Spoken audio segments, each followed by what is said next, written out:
You see Ben Affleck right there, pursuing an off-screen passion, ending the violence, bringing real development to the long-suffering people of the Eastern Congo in Africa. That war flared again this week, with rebels taking over much of the country.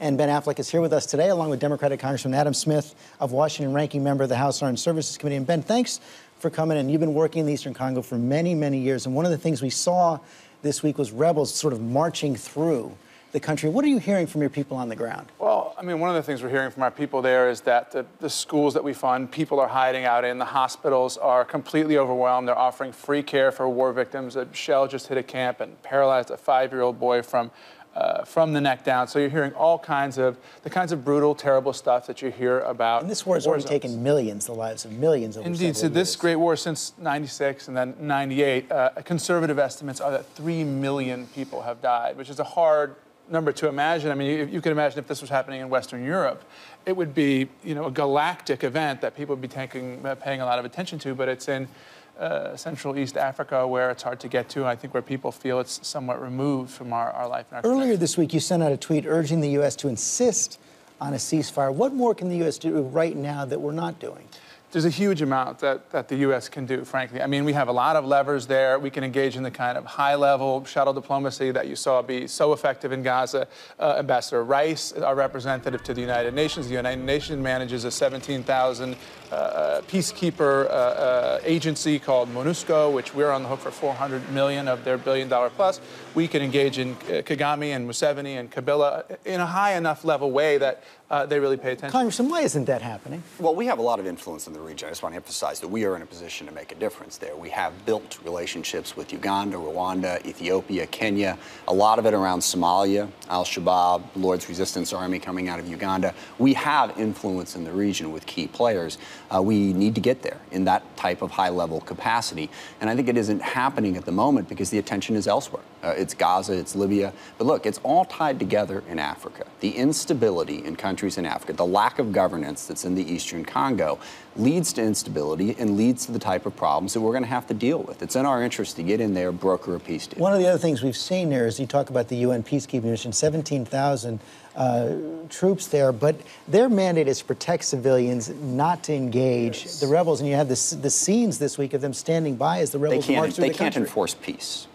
Yeah, they opted to sidestep this conflict. They're quite controversial there. In fact, they're quite unpopular in Congo largely. They've been accused of abuse. As impotent, and there are some issues of abuse. But I think with the United States, you know, when we had issues that were important to us, we sent John Kerry to Sudan. We sent Bill Richardson. We sent, I think it was North Korea, General Powell, folks like that. That's a level of engagement that I think we need to step up to. This, what we're seeing here, this rebel group taking a city of 1 million people, carving this area into fiefdoms, kind of imposing terror there, precipitated in the past exactly what we saw that cost 3 million lives in conflict-related. And we have to be engaged in a sustained way. We've actually been involved there. U.S. military trained a Congolese battalion that has proven very effective, but it was just one battalion. We need to be in there. It's all about security forces. They don't have the security forces in that region, so rebels from all manner of different places prey on the population. If we could work actively to train security forces, bring stability, the rule of law, it can make an enormous difference. It's interesting that you say that quickly. Anecdotally, we had some of our people from ECI lost their car in a ditch, which happens frequently, and the Army guys pulled up,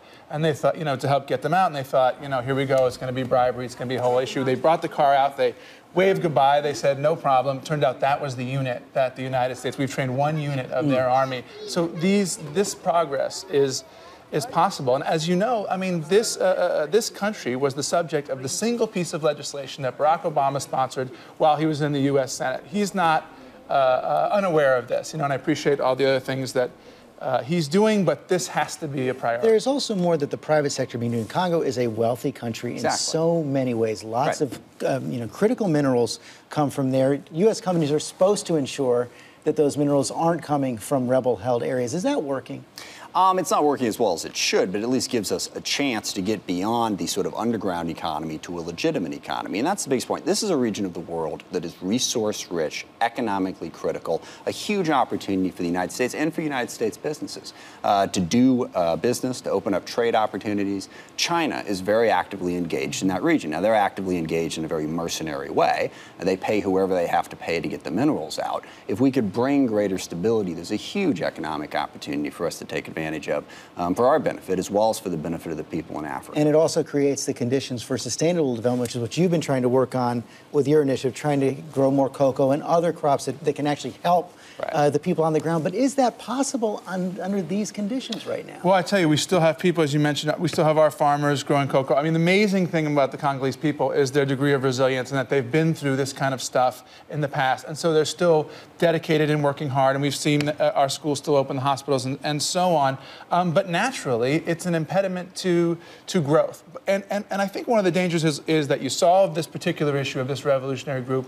And I think this tends to happen in the international community. Go, okay, that's dealt with. Really, the systemic issue here is security sector reform. And that's something that the United States can really have an impact on, largely through diplomacy. We don't have to spend a lot of money to lean on the Congolese government to say, you've got to pay your soldiers, you've got to develop a culture of soldiering where these units are protecting the civilians rather than being predators. And that's the kind of thing that we need to get to, and it's possible. No, we heard the roundtable talking about the president's second-term agenda. You're saying that this is something else for his second term. Absolutely. Yes. I think this is critical to, people talk about, what these issues are from a national security point of view, from an economic point of view. I think our actions in foreign policy, and maybe I'm naive, represent our values and represent who we are. And if any American were to go to that country and stand and see what was happening there, they would insist that we do what we could. It's a huge humanitarian crisis. Huge humanitarian crisis. The war in a position to do something about it. Thank you both. Thank you very much. And now we honor our fellow Americans who serve and sacrifice. This week, the Pentagon released the names of 3 soldiers and Marines killed in Afghanistan.